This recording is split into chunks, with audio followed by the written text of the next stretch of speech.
This is where it was at. It's special when a night like Thelonious would come up and we have the piano there for the play. The piano was tuned and everything was top-notch, where the music would come out and be like it was supposed to be. And the man was very artistic and very particular about everything that he liked in playing the music and whatnot, and the people that came there to listen to it. You talking about Monk? I'm talking about Monk now. Tell me when you first met Monk. I met Monk in the early part of 41. 118th Street between 7th and St. Nicholas Avenue, on your left-hand side, Men's Playhouse.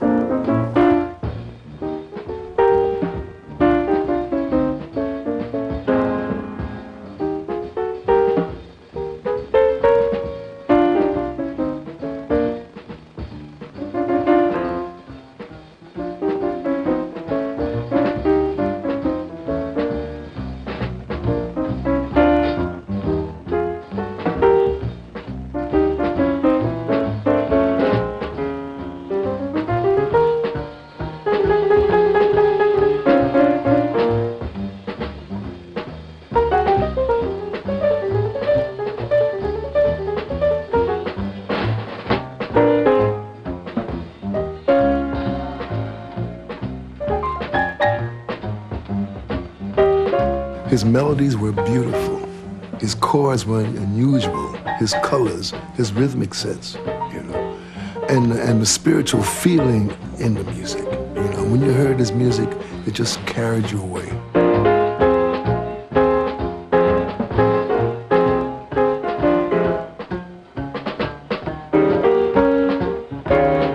The most difficult thing about Monk in the studio was a combination of his perfectionism and his really basic, I think, inability to understand what the hell was supposed to be so difficult about his music. You know, the attitude that he understood it, why couldn't you?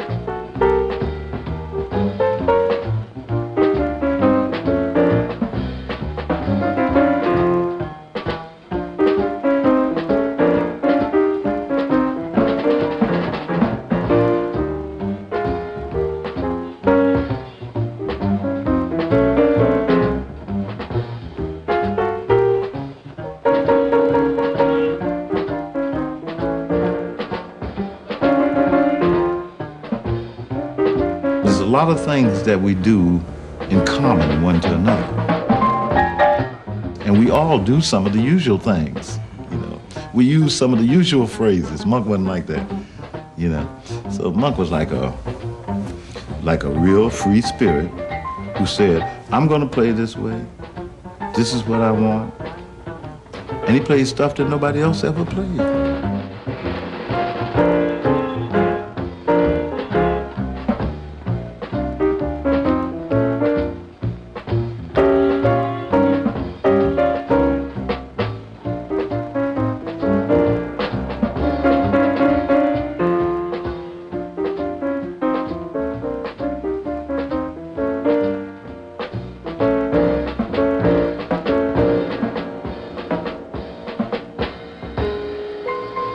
He was a rebellious spirit, and probably one of the few people who really stuck to their gun and got what he wanted out of what he wanted to do.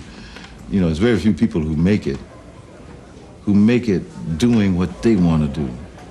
Monk went through a period of not making it, but he still was Monk. When he made it, he still was Monk. He epitomizes what a jazz musician is supposed to be. He has a style which is instantly identifiable, whether it's in composition, whether it's in his playing, or whether it's someone playing along the lines of Thelonious Monk. It's a very personal approach to jazz. Everyone treated Thelonious special. I knew there was something special about this guy because he didn't quite act like all my uncles or his friends, or you know, and everybody felt very happy. He elicited a real good feeling from everybody in the family all the time. And, you know, he was big on, like, anytime anybody in the family had a birthday, Thelonious was there to play Happy Birthday, which is an extraordinary event. To hear him play Happy Birthday, believe me, it was not the traditional voicings. But you know, for a long time, I didn't really know what it was per se. You know, I would listen to him play the piano, and I knew that he didn't play like everybody. In fact, Now, in retrospect, as I get older, I would have to say there was certainly a point when I was very young where I was rather distressed that it didn't seem like Dad was doing what everybody else who was a world-famous entertainer was doing. You know, it was like he was into his own thing.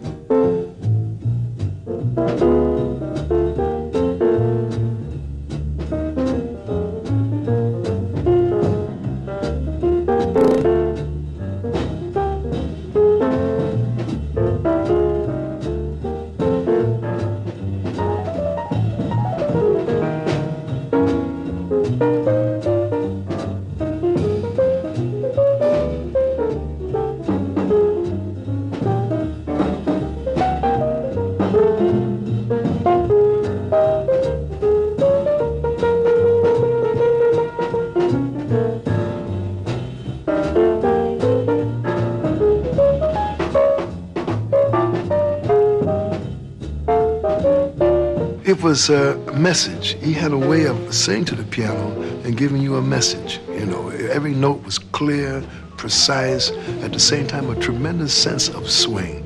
And in addition to all of that, he showed me that all the values of our music are modern, like stride piano, for example. Monk was a stride pianist all of his life, and he would write even a very complicated piece of music, and he would play somewhere along the line stride piano because that was the way he heard things and the way he organized things. Harlem stride piano was this incredible period around the 20s and 30s, you know, and 40s also, of the great, great pianists such as James P. Johnson, Lucky Roberts, Willie the Lion Smith, and many others. And they would play a lot of rent parties, you know, and the piano became like a total orchestra, and they would play for dancing. And James P. Johnson, ironically, he lived in San Juan Hill in the same area as Monk, you know. And James P. was one of our really master pianists. And they all went into stride, and stride was just a wonderful way for pianists to swing. I like stride.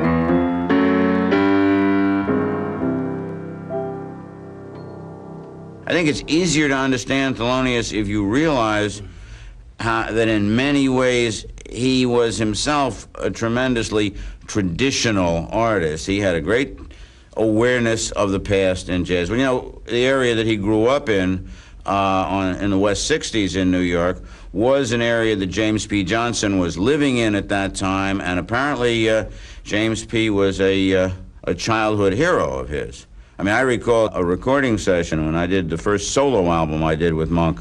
We were standing in the control room listening to the playback of an improvised blues that he had done, and he turned around and said to me, "Gee, I sound just like James P. Johnson."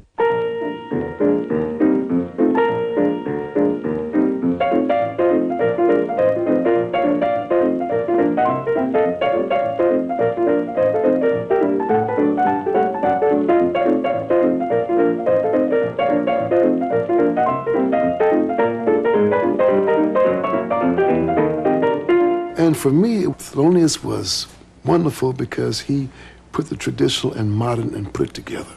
So there was no separation, you know. And you wrote a beautiful blues called Functional. I'm going to play this for you and use a little bit of stride.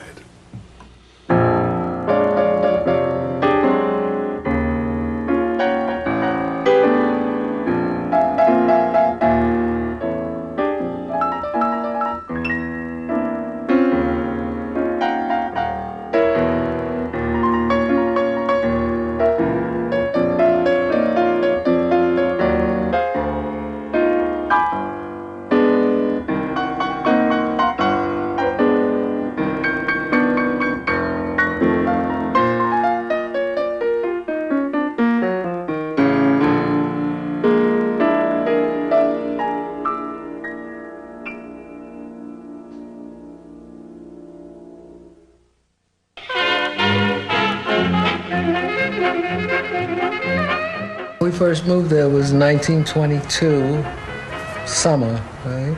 So there were houses on both sides of 63rd Street. In fact, all the way up, like where they have Lincoln Center now, there were houses on both sides of the street all the way up to Central Park West. And most people were from the West Indies, and we were about the only Americans when we first moved over here. And since our name was Monk, they thought we were West Indian too. And then they found out that we weren't, you know.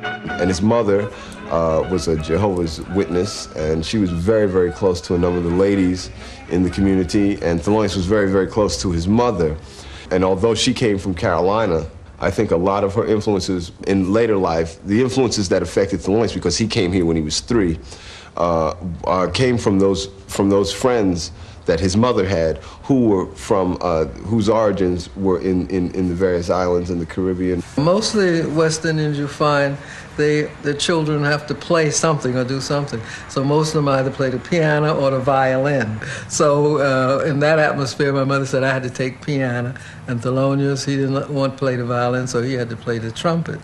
So I took piano lessons, he took trumpet lessons. But they found out he used to have bronchial trouble, you know, cold in the chest so much. And the music teacher told my mother that he shouldn't play the trumpet because it was affecting, you know, his blowing. And he got interested in the piano. So my brother would start playing, and he found out he could pick up any tune that came along, you know, without the music. So my mother said that if he was going to play, he should learn how to play the right way. So the teacher who was teaching me, which I didn't like piano lessons, he started teaching my brother in my place, so he took lessons there. There was a strong tradition of education.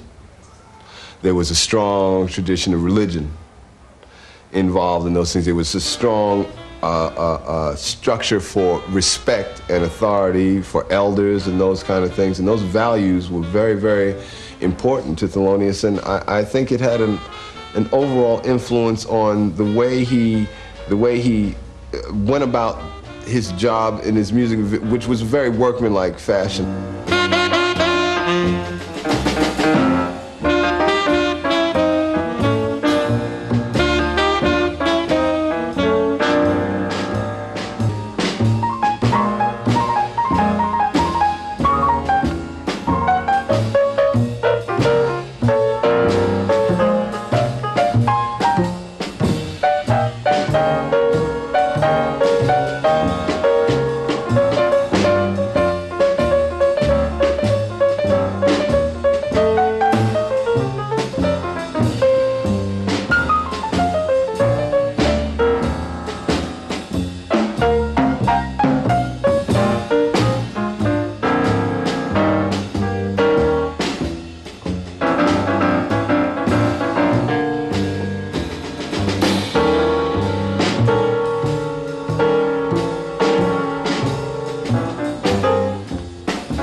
To Apollo on Wednesdays to amateur night, and he and his 2 friends, a drummer and a trumpet player. But the 3 of them anyway, they would go up and they won every time they went up.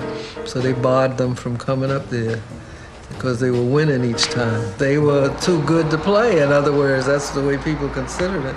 Then he played other places. They just had gigs where they played different places. And then some preacher woman he went away with, she needed some musicians to go with her, you know, to accompany her when she was doing her healing and preaching. And she came and asked my mother and the other kids' mother if they could go, because they were underage, so they had to sign for them. And they went away.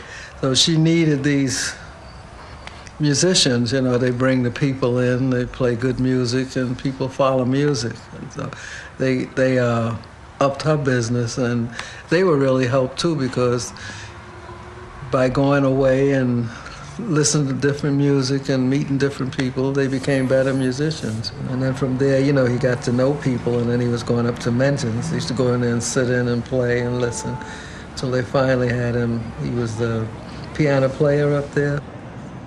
When you came in, the bar was here. It was a fairly big bar, but you could hear the music, which was back here.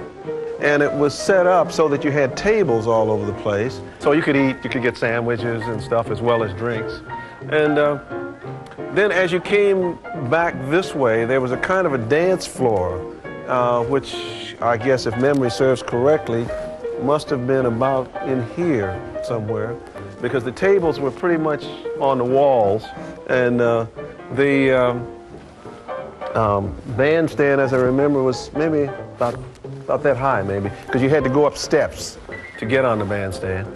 And this was the hippest crowd in New York. I mean, these people really listened to music. You had pimps and hustlers and people in the business, but you also had a lot of just sheer jazz fans.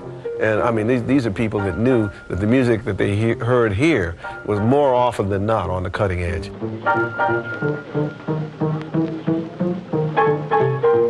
This was the place where Monk, you know, got together. He was playing a lot with Charlie Christian, and this is where they created this music, bebop. How it happened, we never know. It's kind of something that is like a miracle. You have Dizzy and Charlie Parker and Miles, they all get together and create this music called bebop.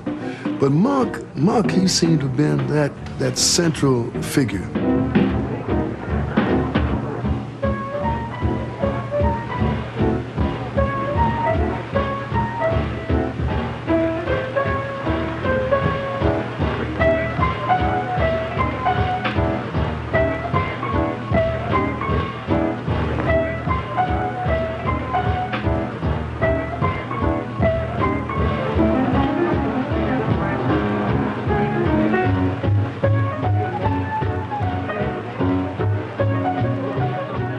Chronologically, he existed at the beginning of the modern jazz movement. He was involved with all of the key players in the bebop game, but if you compare him, well, either with the most obvious comparison with Bud Powell, or if you compare him with some of the other young bebop players of the time, maybe somebody like Al Haig or Dodo Marmarosa, Monk was not really on the same wavelength as those people, or putting it another way, they weren't on the same wavelength that he was on.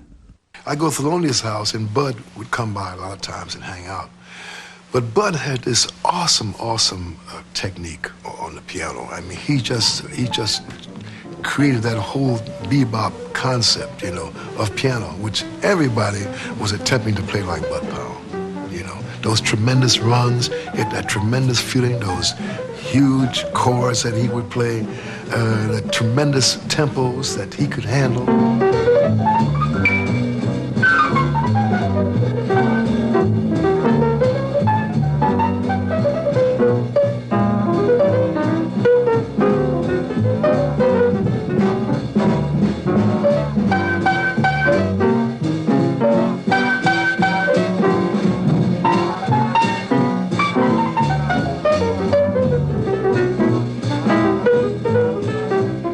Thelonious was just like the opposite of that.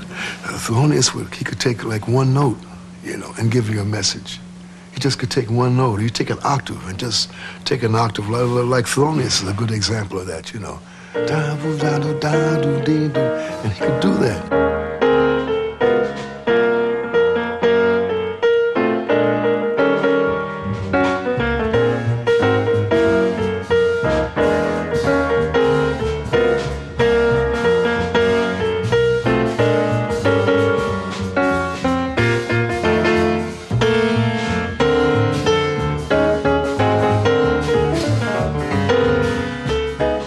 Though he was one of the main contributors to the music.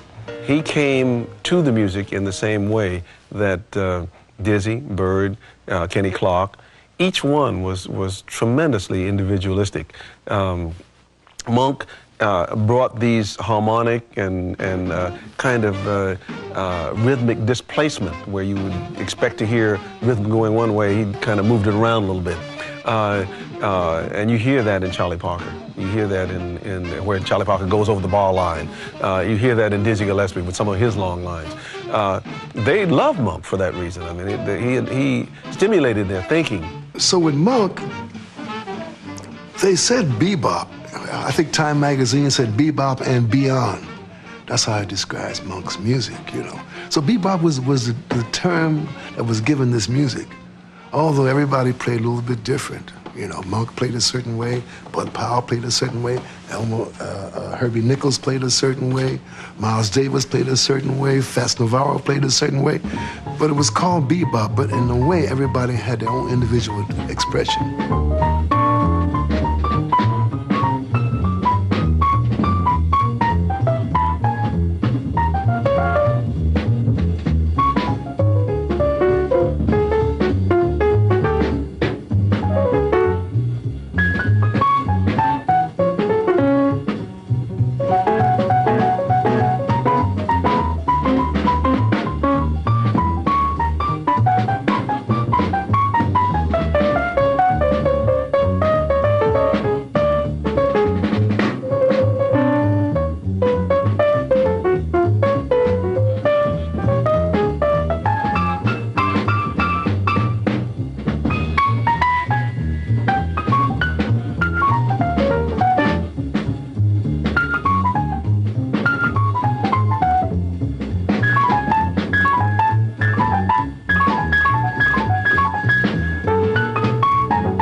I was just enamored with the excitement of being on 52nd Street, you know, with the 20 clubs and history of jazz right there, all in that one block, and all these fabulous musicians with, you know, Art Tatum. I'm working opposite Art Tatum. I'm working with Ben Webster, one of my all-time idols. Right next door is Coleman Hawkins with Don Byers playing, with Thelonious Monk playing on piano. And so, you know, it's nice to see a familiar face. And so I say, hey, man, it's good to see what you've been into. And he said, well, I haven't been doing too much, but, you know, I've been doing a few things with Hawkins. And so I think they had like 2 or 3 weeks there at the club or something. I first heard Monk with Coleman Hawkins on 52nd Street, the club, I think called the Downbeat Club, you know. And I walked in because Hawk was my idol, you know. So wherever he'd play, I'd always be there. And I always catch a musician I never heard before. Well, my first reaction to Monk, because that night he didn't play much piano, you know. And I couldn't understand what Coleman Hawkins was doing with this piano play, because he was just hitting a couple of notes and just stop and wouldn't play. But something drew me back. I went back again and discovered I was listening to a true genius. He wasn't like every other piano players. I mean, he didn't do showbiz. He didn't throw his hands up he just played the piano and he did what he did. And if you didn't listen, then you might miss the point of everything, and most of them did. And Coleman Hawkins caught a lot of hell for hiring Monk.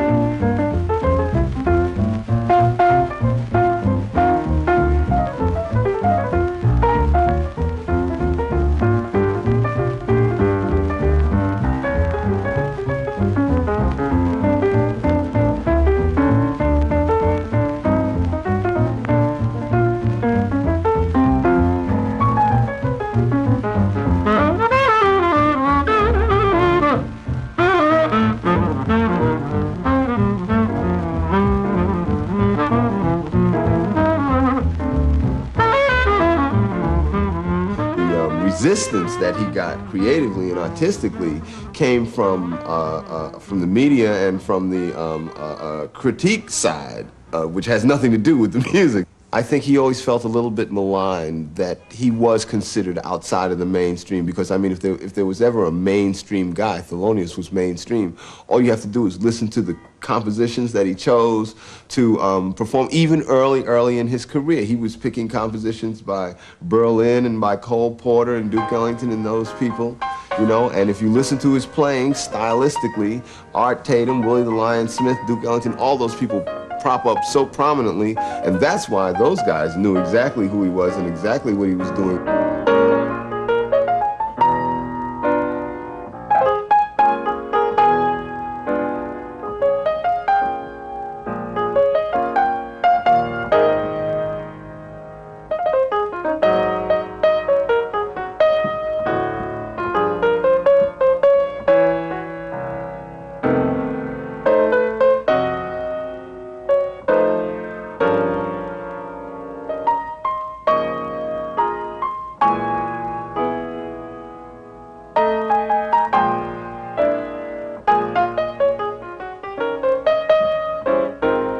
Thelonious was with Bud, and they were on their way out of town, and Bud made a stop, I believe, and was seen by undercover police, and Thelonious took the drugs, whatever it was that Bud had, because Bud had a lot of trouble.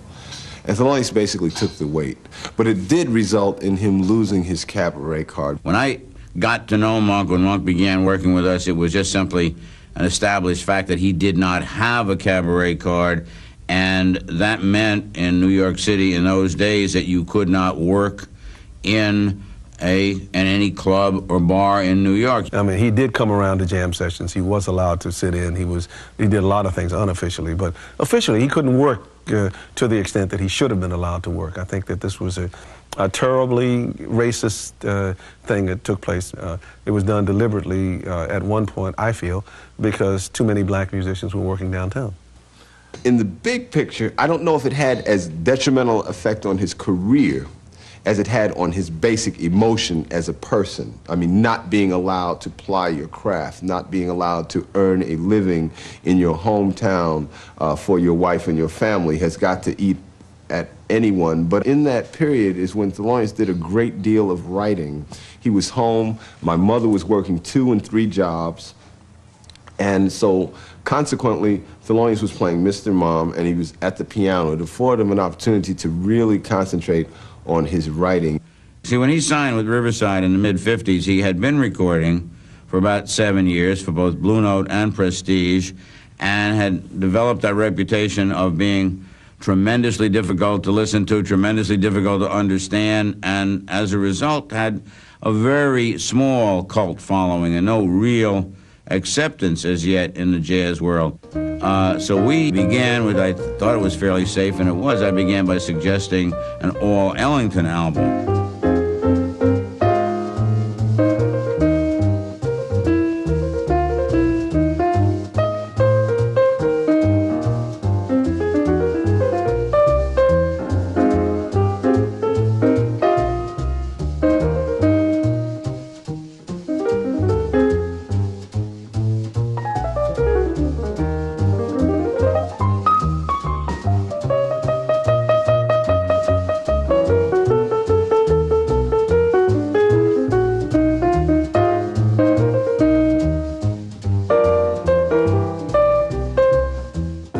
Another trio album involving standards, and then I guess we felt that we and the world were ready to tackle Monk playing his own material with horns, and that was the third Riverside album was the Brilliant Corners album with Sonny Rollins, which is the first Monk album for me that made a big splash.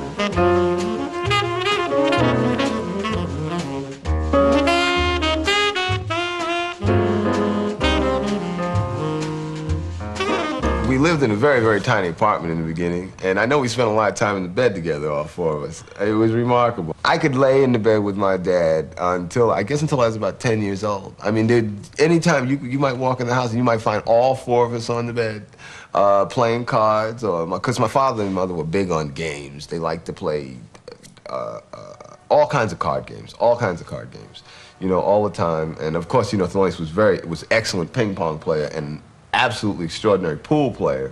So he was big on games. He liked that competitive little thing. But we played games a lot. But it was we were very, very close-knit family. You know, Thelonious took me and my mother and my sister out on the road with him a lot. You know, in the latter years. He really liked that. My mother always. And now when I think about it in retrospect, I know he was going through great changes to make it possible for us to do these things because he wasn't making that much money.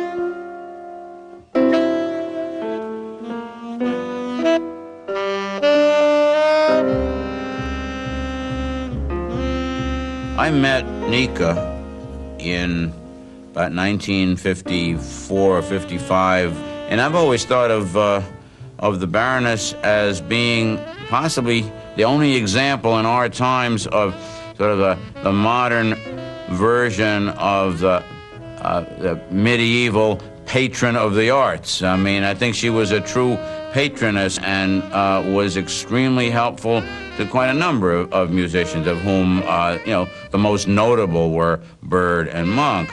All the musicians would always go to her place and whatnot. She'd always be around. I think perhaps that the Baroness realized what a genius this man was, you know, and probably just she had that sense, that timing, to realize that this was a master, and maybe that was the contribution that she was supposed to make.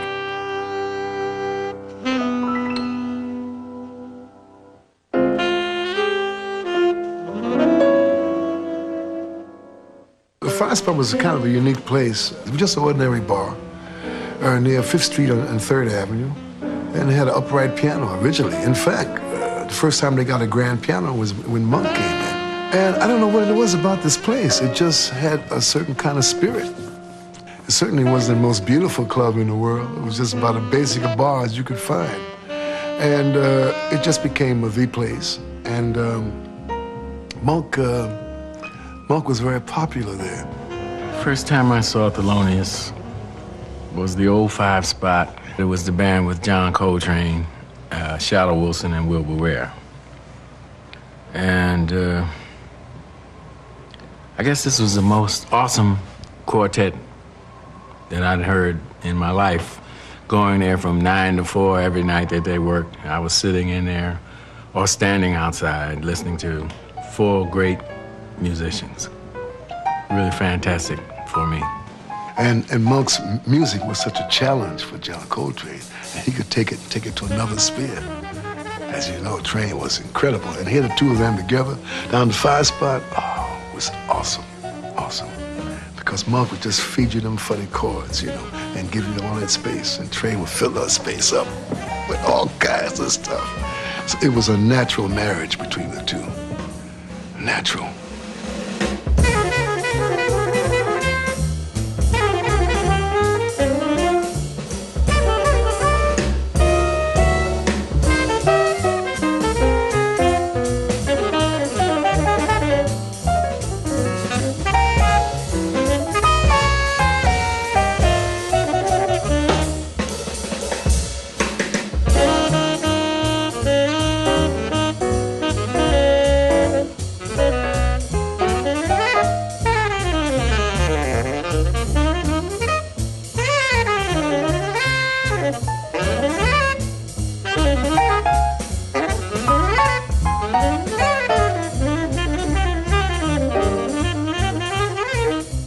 Look here. Coltrane practiced Monk tunes. Sonny Rollins practiced Monk tunes, and they practiced these tunes. They practiced playing these songs. You did not you did not necessarily come up and look at some Monk changes and play the song. You know, see, Monk was that kind of way, period, man. I tell you, it's a song Monk played. It's an old standard Monk played called Lulu's Back in Town. You know, gotta get my old tuxedo press. Gotta sew a button on my vest, cause tonight I gotta look my best. Lulu's back in town. Man, let me tell you, I heard Monk practicing that song. He played that tune in tempo and practiced that song for maybe 2 hours.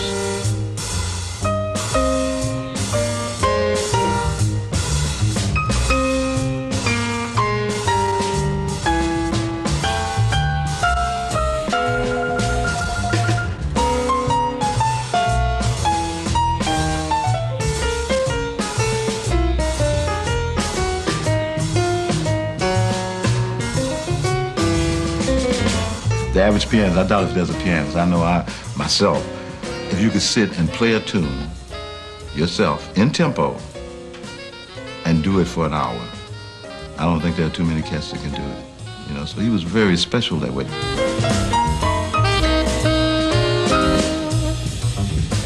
The most exciting moment for me with Monk came at the Vanguard. It was one day when he refused to play any of his songs. And so he played all standards. And then, that's when one really knew the truth about Monk then. What was it? Ugh. See, it didn't matter what Monk played. I saw Monk sit down at the piano and read a sheet of music, note for note, and that sounded like Monk. You see?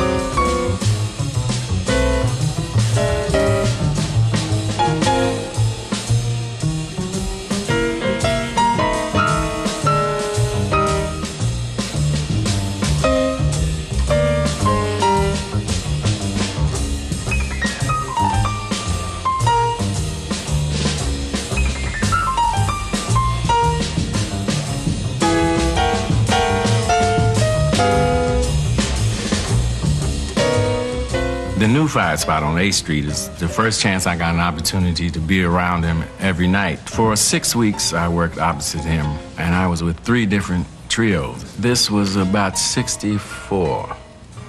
So Thelonious came in the room after the 3rd week he was there. No, the 6th week we were there, the last week. And he looked up at the stage, and I'm working with the new. So he walked over and he said, "Who the hell are you, the house drummer?" And kept going. And that was the first words he had spoken to me for 6 weeks. So that Monday, we closed on Sunday, and that Monday, I got a phone call about 8 in the morning saying, "We'd like you to come down to Columbia because Mr. Monk is recording, and we'd like you to come down." I hung up. So the phone rang again, and he said, "Oh, this is no joke. We're down here at Columbia Studio waiting for you." So I went down, and there they were. So we did this date, which he never said nothing to me. Again, I walked in, he never said good morning, he said nothing. I put the drums up, and after I got everything set and he saw that I was ready, he started playing. He still hasn't said a word to me. So we finished this whole half an album, and while we listened to the playback, he walks over to me and said, "Would you like some money?" I said, "No, I'll wait for the check." He said, "I don't want anybody in my band being broke." So I said, "In your band?" He said, "Yes, do you have your passport ready?" I said, "No." He said, "Well, we're leaving Friday." And I was in the band.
two numbers which I personally call masterpieces. Et ce sont Roundabout Midnight et Crepuscule with Nelly. Nous avons demandé à Monk laquelle de toutes ces compositions il considère la meilleure. I don't know. I haven't really rated them. I mean, within my mind. Well, then, which is the one you like best to play?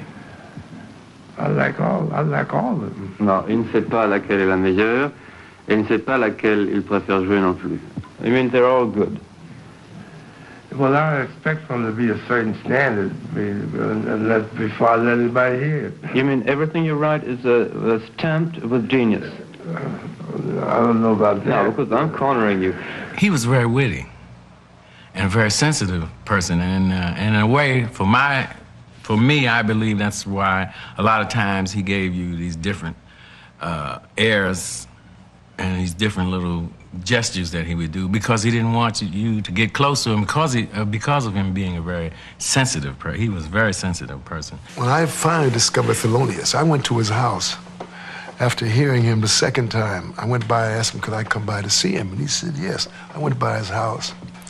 And I was in his house about 9 hours. I'll never forget this, because he had a picture of Billie Holiday in the ceiling. And he had a red light and a small piano. So, being a young musician, I started to ask him a lot of questions. He didn't answer any question at all. And I must have stayed there about maybe 1 hour asking him questions. He never said anything, you know. I stayed inside that room close to 9 hours, just with him. All of a sudden, it got very quiet, it got very silent. And finally, I said, well, Mr. Monk, thanks very much for inviting me. You know, I think I better leave, right? He said, okay, come by and see me again. And I left, and I was completely perplexed, see. When I went back to see him again a month later, he played the piano almost 2 or 3 hours for me. Then I realized, because I've done a lot of reading of Sufism and mysticism, and I realized in the ancient cultures, a lot of the masters, they communicate without words, you see. And Monk was a master of that.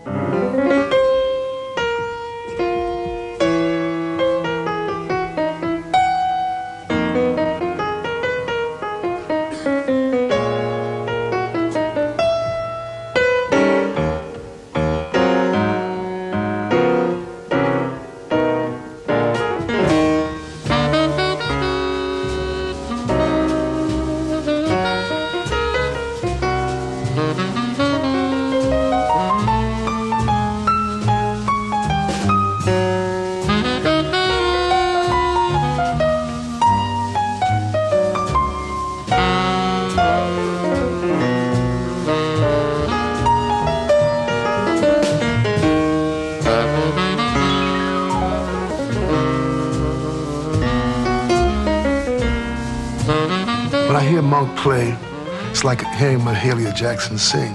It's like hearing Billie Holiday sing. There's a certain quality when the music just reaches you someplace else. Not just the ears, but it reaches inside the spirit, you know. And that Round Midnight has that kind of quality.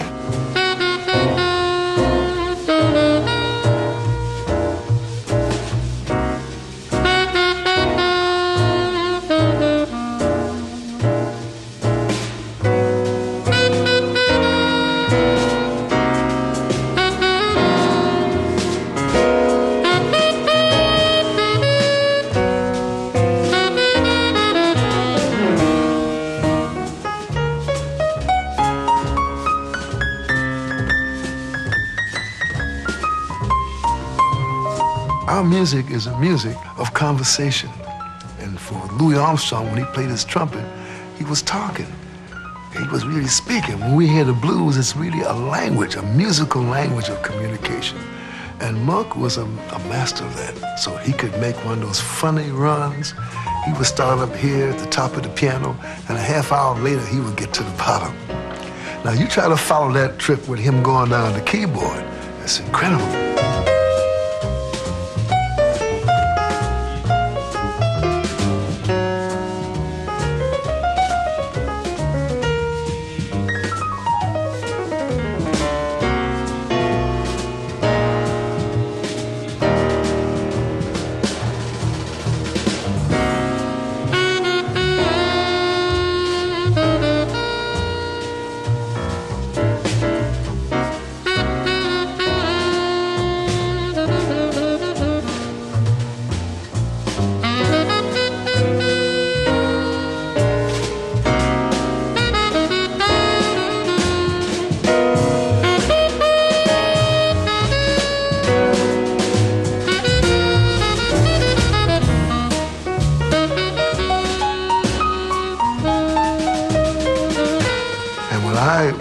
watched him and saw him and heard him, it was not just the melodies and the notes and the sounds and the colors, but it was a kind of a wonderful commitment, you know, that this is what I'm going to say. This is my music, and I'm going to keep doing that, you know.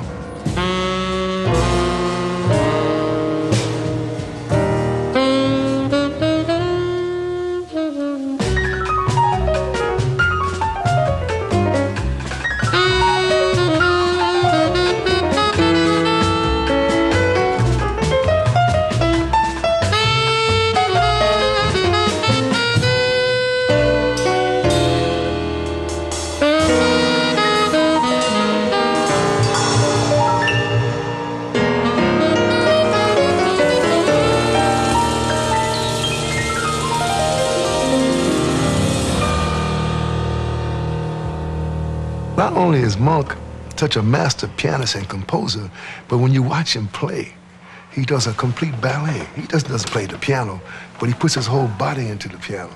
And when Monk hits something up here, something down there, his whole body, so like it's a whole dance.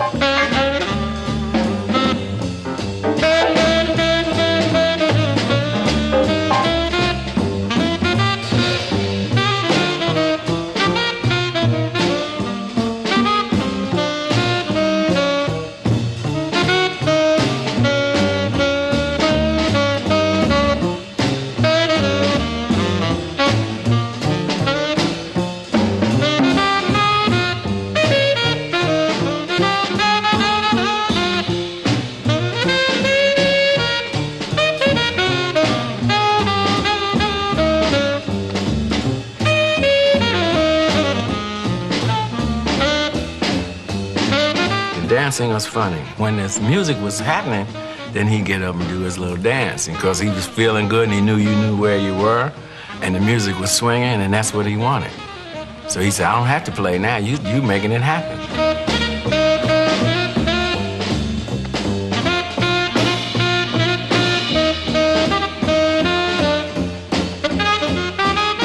My association with jazz is at dance halls. You know, we gave dances. People danced to the music. When you went to the Bird, you was at a dance. When you went to hear anything, if you went to hear Stan Ken's band, it was at a dance. If you heard Duke Ellington's band, it was at a dance. So that dancing was part of the music. And I think Monk sort of knew this some kind of way, because Monk had his own little shuffle, and he'd get up and dance while Charlie Rouse played. And the minute Charlie Rouse stopped his solo, Monk was at the piano playing. That means instantly, right into it, you know, no pause, no. The dancing was a part of the piano playing.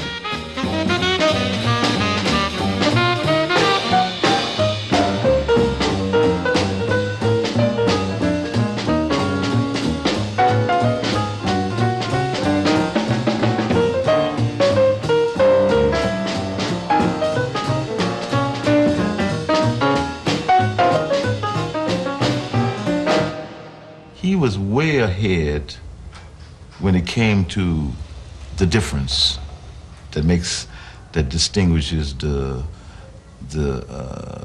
Van Gogh from the common, or distinguishes the greats, you know.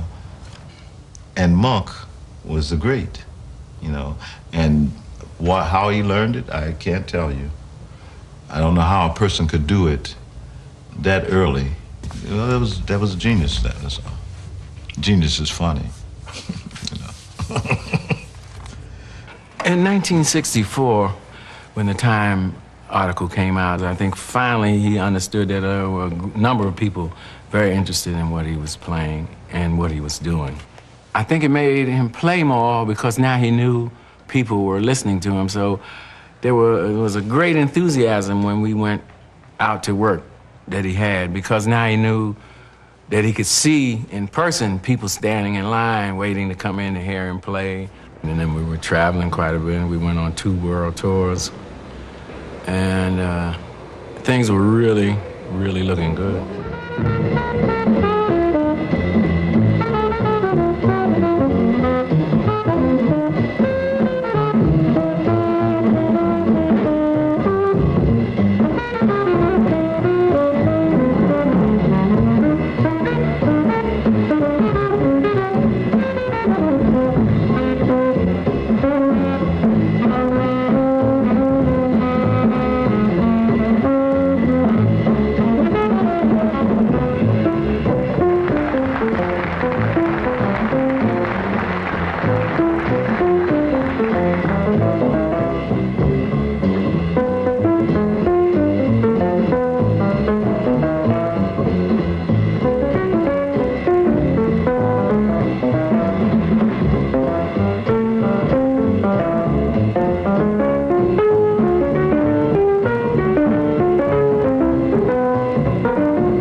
very sensitive, I can say, a very sensitive person, a very knowledgeable person.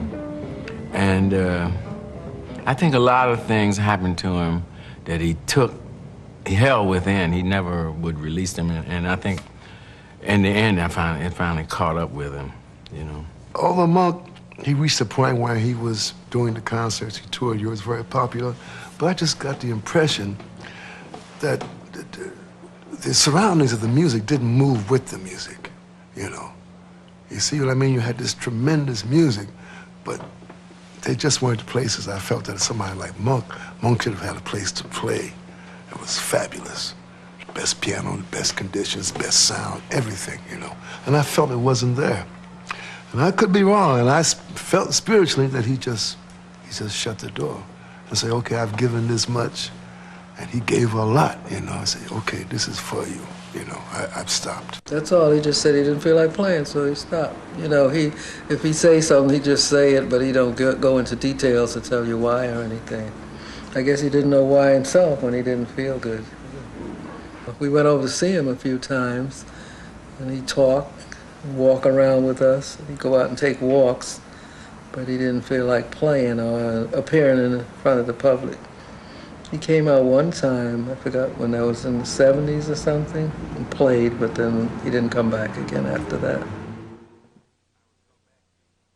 I would go back to the fact that the group Sphere that I was involved with, well, our first album was a dedication to Thelonious. And the music that we wanted to play was his music, and we decided that maybe if this album was good enough, it would encourage him to return to playing again. But the day that we went in to record, he passed away that morning while we were in the studio, so he never had a chance to hear the music.